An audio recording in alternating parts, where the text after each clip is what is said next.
Well, your cake is an instant celebrity now. Yeah, very pleasantly surprised.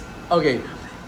At siguro ang first question is, did you have any idea that it was for Bea and Vincent's wedding?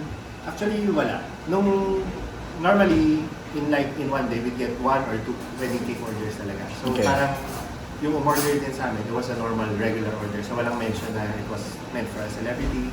So yun, it was an ordinary order. Ang ano lang nila is they wanted clean and simple, elegant. Okay. So, ganyan lang yung ginawa mo.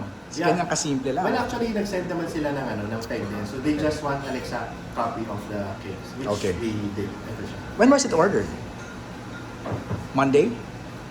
Yeah, it was ordered parang Monday morning. Tapos Monday morning. Parang they were asking kung kaya ba ng cake within the day. So, yun.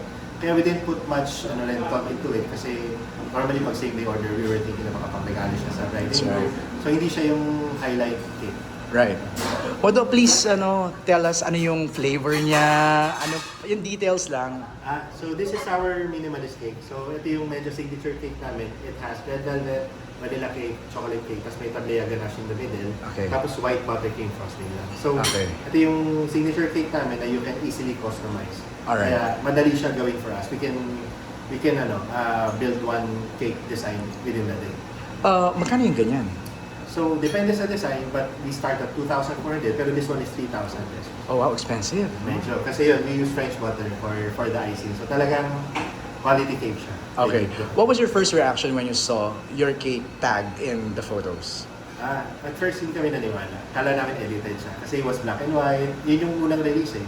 So, my friends were sending me the photo. Parang ako, baka kamukha kasi marami namang gumagawa. But when we saw the photos from Bea's account, parang, uy, yun yung cake board namin, may logo namin. So, syempre na-excite kami. At the same time, parang na-overwhelm din ako kasi people were like sending a lot of message sa Right. page na. Oh, kamusta na ngayon na? Ano nang nakakailang ka na? Parang ngayon, may wala nang kinasal. Totoo. Hindi, marami nagpagawa ng exact same design, pero they changed the text lang. Right. Pinapapagod nila like parang 2 years old, birthday, yun. So, Ganun pero na. same design. Right. Kaya, ang order nila is yung cake de Bea. Right. Yung personality ng cake, no, it's just really simple and elegant, no?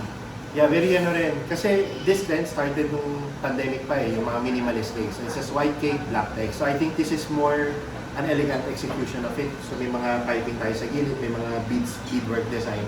So, yun siya. Yun yung Just in case magkaroon ng church wedding, ready ka ba to, come up with your...